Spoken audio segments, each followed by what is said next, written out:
All right, let's move on to Class 4A, Sectional 11. Not a lot of necessarily local teams in this one, but I want to skip to the matchup that people are going to be talking about. That's Concord at East Noble. Both teams come in 7-2. Concord putting up 36 a game. East Noble, we've seen what they can do. They're right at 40 points a game and extremely hot as we go into the playoffs.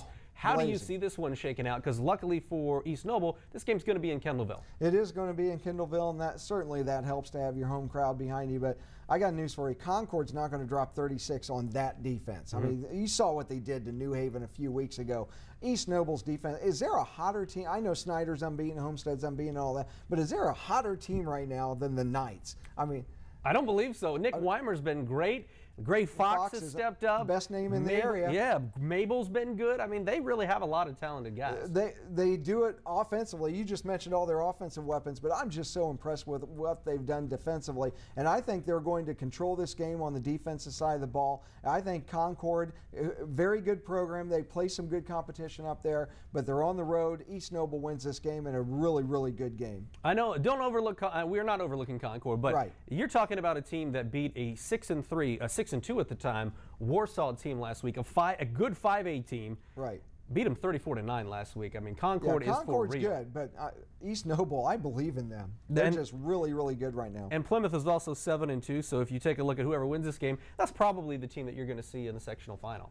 It could be, but Wawasee is kind of a dark horse too. Wawasee's a good program. They've got a veteran coach up there, and they play some good teams, so you never know on these games. All right, let's move on to Sectional 12. That's in 4A. Bishop Dwenger at Jay County, Leo at Columbia City, Logansport at Norwell, and Marion at New Haven. This one's pretty wide open. I know Leo's 7-1, but they haven't played as well down the stretch as they would have liked to. So what do you see happening in the first round and perhaps further in this particular set of brackets? Well, it'll be interesting, the Leo-Dwenger matchup again. Both programs have taken a step back from where they were a year ago. But, you know, Dwenger really prepares themselves for the tournament. They play as tough a schedule as anybody around. So I really would not be shocked at all to see Dwenger end up advancing to the championship game. Yes, it'll be very difficult to beat Leo. Leo's a really good program year in and year out. They're not quite as good as they were last year, but they're still really good.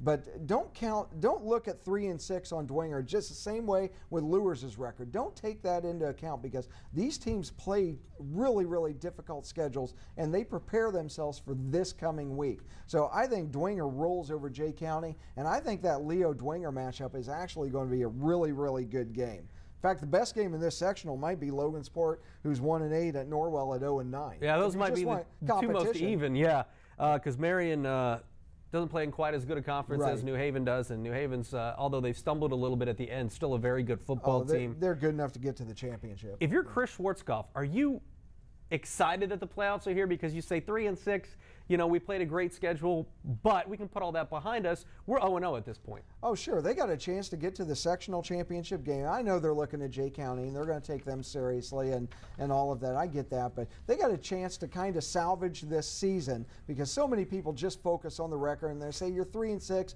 it was a bad season. Well, now everybody's 0-0. And so you got a chance to win a championship and knock off Leo. I mean, if they knock off Leo, get to the championship, and even, you know, play New Haven tough and then fall, they can still go into the offseason with a little bit of respectability and some momentum and some incentive to push them in those January weightlifting sessions and all that.